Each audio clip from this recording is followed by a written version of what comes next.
Assalamualaikum warahmatullahi wabarakatuh. Salam Bapak Ibu guru hebat semua. Perkenalkan, nama saya adalah Muhammad Junaidi.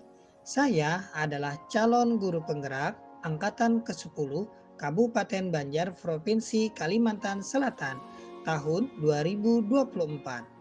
Hari ini saya akan memaparkan tentang kesimpulan dan refleksi pemikiran Ki Hajar Dewantara Modul 1.1 Koneksi antar materi.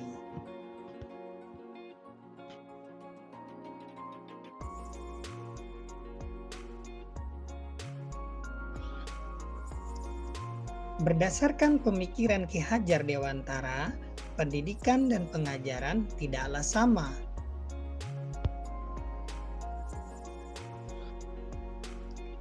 Ki Hajar Dewantara menyebutkan dua istilah tentang dunia pendidikan, yaitu pertama pendidikan, yang kedua pengajaran. Pengajaran adalah bagian dari pendidikan. Pengajaran adalah proses pendidikan dalam memberikan ilmu untuk kecakapan hidup anak secara lahir dan batin. Sedangkan pendidikan pada hakikatnya adalah menuntun atau memberi tuntunan terhadap segala kekuatan kodrat yang dimiliki anak agar ia mencapai keselamatan dan kebahagiaan yang setinggi-tingginya, baik sebagai manusia dan maupun sebagai anggota masyarakat. Pendidikan juga menciptakan ruang bagi murid untuk bertumbuh secara utuh agar mampu memuliakan dirinya dan orang lain secara mandiri.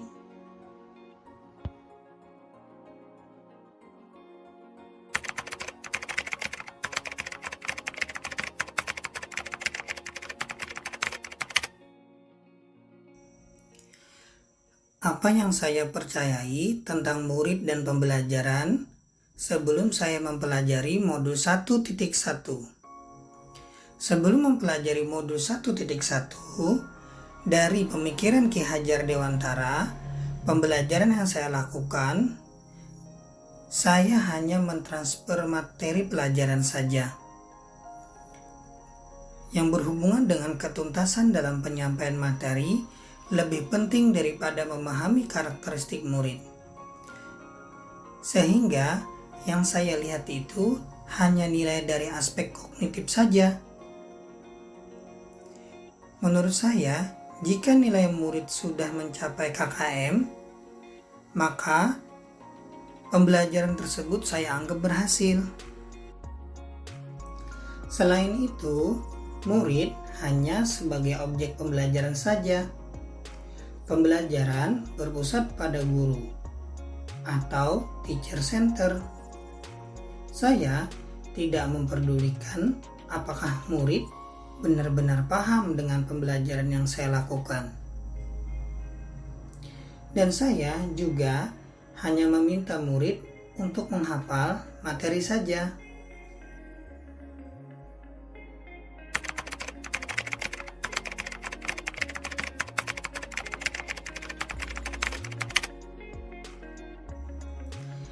Apa yang berubah dari pemikiran dan perilaku saya setelah mempelajari modul 1.1? Setelah saya mempelajari modul 1.1 tentang pemikiran Ki Hajar Dewantara, saya menyadari bahwa apa yang saya pikirkan dan saya lakukan selama ini ternyata itu tidak tepat.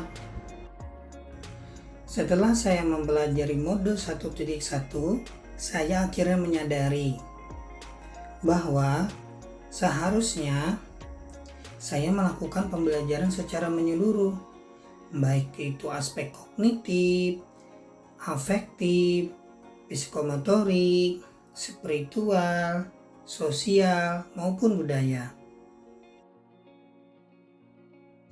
Murid yang awalnya sebagai objek dari pembelajaran, setelah saya mempelajari modul 1.1, saya menyadari bahwa murid bukan sebagai objek dari pembelajaran, melainkan murid adalah sebagai subjek dari pembelajaran.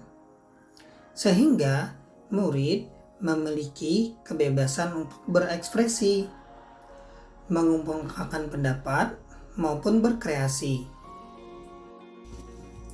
Selain saya melakukan pembelajaran secara menyeluruh dan murid sebagai dari objek pembelajaran, saya juga menyadari bahwa guru adalah sebagai fasilitator dalam pembelajaran. Selain itu juga, guru harus ikhlas dalam mengajar, penuh kesabaran dengan segala ketulusan hati, agar nantinya murid di dalam pembelajaran itu merasa nyaman dan tenang. Guru juga harus mampu mempelajari dan mengetahui karakteristik murid. Murid dilahirkan mempunyai kelebihan dan kekurangan. Mereka memiliki keunikannya masing-masing. Guru juga harus memberikan kesempatan kepada murid untuk tumbuh sesuai dengan kodratnya masing-masing.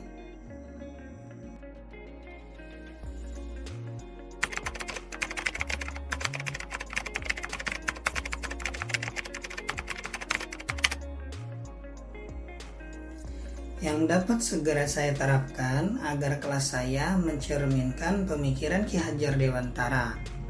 Yang pertama, saya harus merancang pembelajaran yang interaktif dan menyenangkan bagi murid dengan melibatkan murid sesuai metode yaitu student center. Yang kedua, saya juga akan merancang pembelajaran abad 21 yaitu berpikir kritis, kreatif, komunikasi, dan kolaboratif.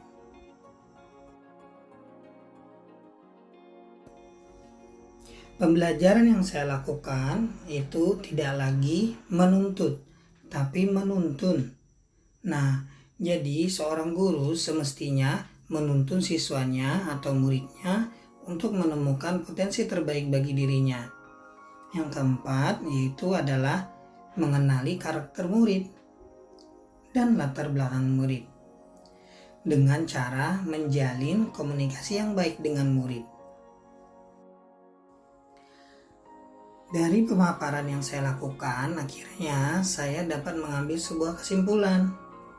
Berdasarkan pemikiran Ki Hajar Dewantara, pendidikan itu adalah sebuah perubahan dalam tumbuh kembangnya anak dalam kehidupannya berdasarkan kodrat yang ada pada dirinya. Guru berperan aktif dalam menuntun murid untuk menemukan potensi terbaik mereka dengan cara menjadi fasilitator bagi murid-muridnya. Akhirnya, inilah pemaparan yang bisa saya berikan. Sebelum saya mengakhiri, izinkan saya untuk menyampaikan moto hidup saya dalam kehidupan sehari-hari. Sebaik-baiknya orang adalah yang bermanfaat bagi orang lain. Dan sebaik-baiknya orang yang bermanfaat bagi orang lain adalah yang paling baik kepada orang tuanya. Demikian dari saya, terima kasih banyak. Salam Bapak Ibu.